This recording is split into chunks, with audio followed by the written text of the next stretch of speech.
Banjarnegara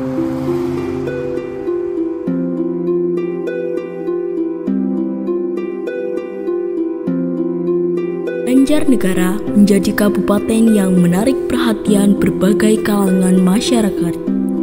Tidak hanya dari cuaca dan udaranya yang sejuk, tetapi kearifan lokal yang ada di Banjarnegara sangat melekat pada jati diri masyarakat Banjarnegara. Banjarnegara sendiri memiliki berbagai kearifan lokal yang tentu saja harus dilestarikan. Sebagai generasi muda, sudah seharusnya kita yang memulai untuk melestarikan budaya masyarakat Banjarnegara, seperti penggunaan singkong untuk proses pembuatan kelatak di Desa Dawuhan, Kecamatan Wanayasa.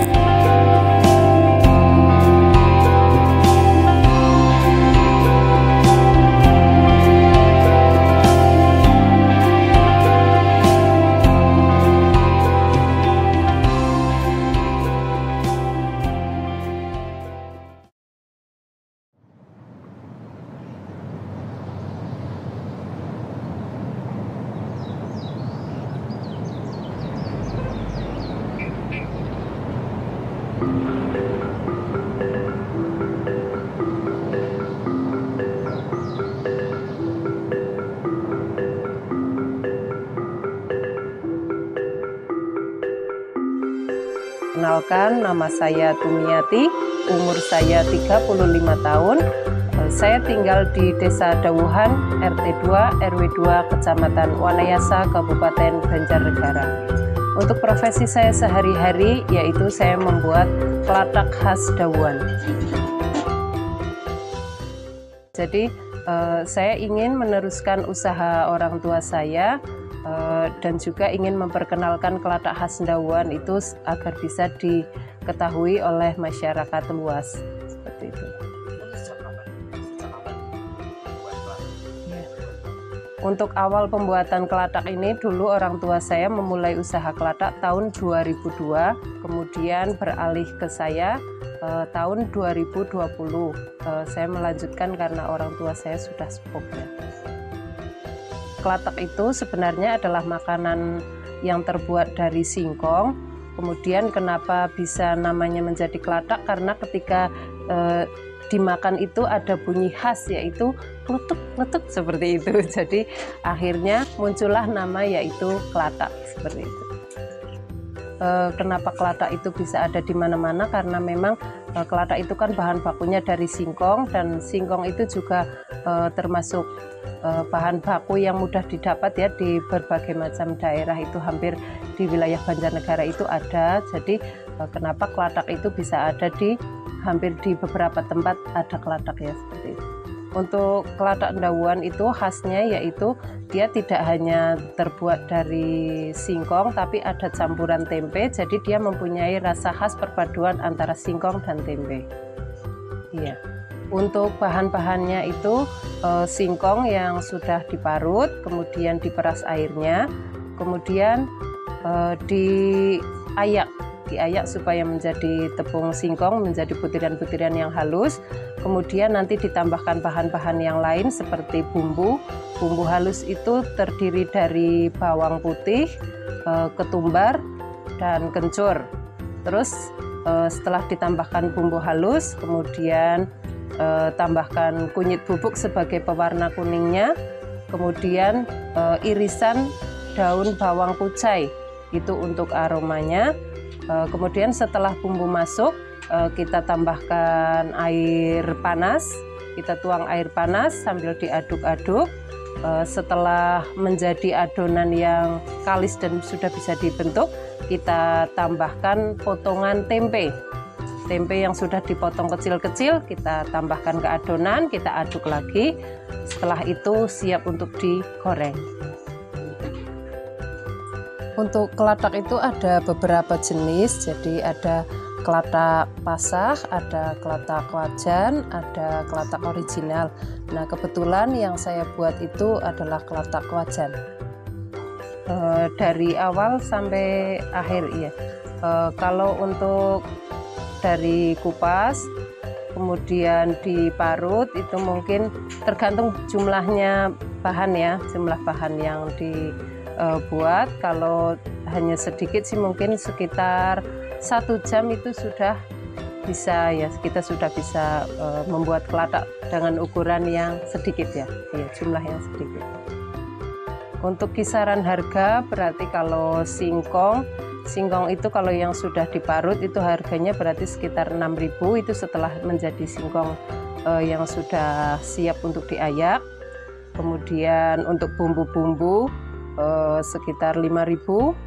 Kemudian minyak mungkin kalau sekitar 1 kilo mungkin hanya setengah liter cukup ya, jadi sekitar 10.000 lah, 10.000. Kemudian tempe itu sepotong kecil 1.000, jadi total sekitar 22.000 untuk pembuatan 1 kilo kelatak ya. Jadi dulu itu awalnya itu kita membuatnya belum menjadi kelatak, tapi dulu masih seperti tempe yang digoreng menggunakan tepung singkong, jadi dia masih yang teksturnya itu cenderung empuk ya, lebih empuk, tapi karena dia tidak tahan lama, jadi dia hanya bisa bertahan sekitar 1-2 hari.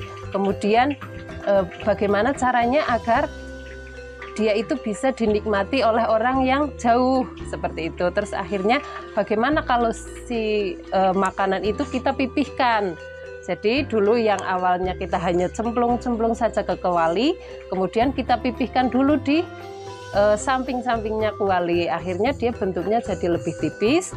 Kemudian ketika digoreng dia jadi lebih teksturnya lebih garing dan lebih bisa bertahan lama seperti itu. Kalau untuk sekarang ini mungkin memang agak menurun ya, karena banyaknya makanan-makanan yang baru. Kemudian untuk peminat, kalau anak-anak zaman sekarang kan lebih suka makanan-makanan kemasan, makanan-makanan yang mungkin rasanya lebih gurih. Jadi mungkin memang untuk sekarang memang agak menurun ya untuk pemasarannya seperti itu. Harapannya sih untuk anak-anak ya, mungkin sebelum menilai bahwa makanan itu tidak enak, ini tidak enak, mungkin sebaiknya dicoba dulu. Dicoba, kalau nanti sudah mencoba ternyata ini rasanya gurih, dan juga bisa dinilai dari komposisi bahannya. Kalau itu lebih sehat, kenapa tidak? Seperti itu ya. Jadi kalau untuk anak-anak sekarang mungkin daripada memilih jajanan-jajanan yang banyak mengandung MSG ya, mungkin lebih baik kita mulai kenalan dengan makanan-makanan tradisional yang rasanya tidak kalah gurih ya dengan makanan kemasan-kemasan masa kini seperti itu.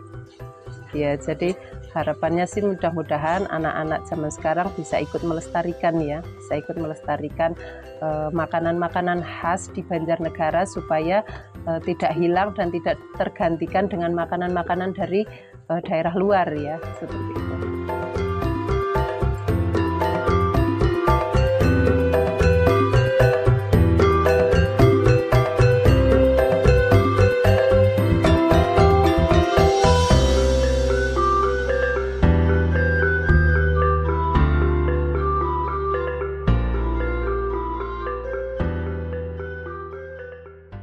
Kelatak saya mengenal sejak 2009.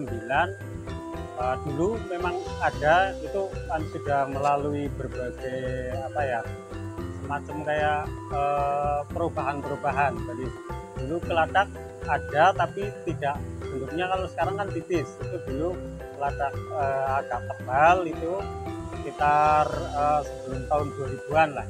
Itu terus berkembang seiring dengan perkembangan waktu, terus dari konsumen juga ada pengen inovasi-inovasi terbaru. Dan di situ di 2009 itu kelatak sudah mulai kelatak yang tipis. Selama ini sangat membantu karena di sini kan penghasil yang agak besar kan penghasil singkong, terutama singkong Sulawi memang terkenal. Tapi ketika tidak diolah itu harganya kan masih rendah. Nah itu di sini kan banyak produksi, ada kelatak, ada getuk dan lain-lain. Itu tapi untuk kelatak sendiri itu ya di situ dari segi ekonomi ya memang sangat membantu. Alhamdulillah kualitas produksinya udah mulai bagus, terus variasi rasanya juga sudah mulai macam-macam. Kelatak sekarang lagi berkembang ya, karena peminatnya banyak, terus rasanya unik, terus banyak yang suka sih karena gurih.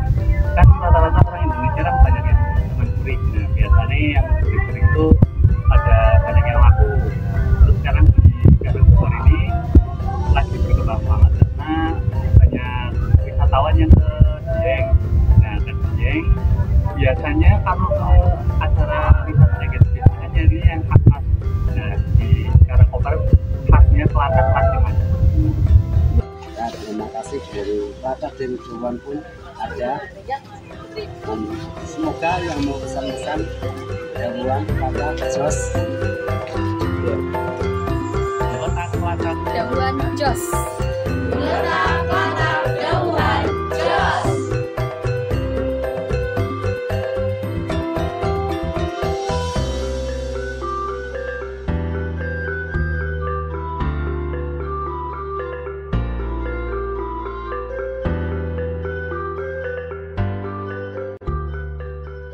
Banjarnegara memiliki berbagai budaya yang sangat beragam, mulai dari tradisi, makanan, serta minuman. Maka dari itu, kita patut berbangga dengan budaya-budaya yang ada di Banjarnegara, dengan cara menjaga dan melestarikan budaya yang ada di Banjarnegara. Gemeletak, Kelatak, Dawuhan, Jos!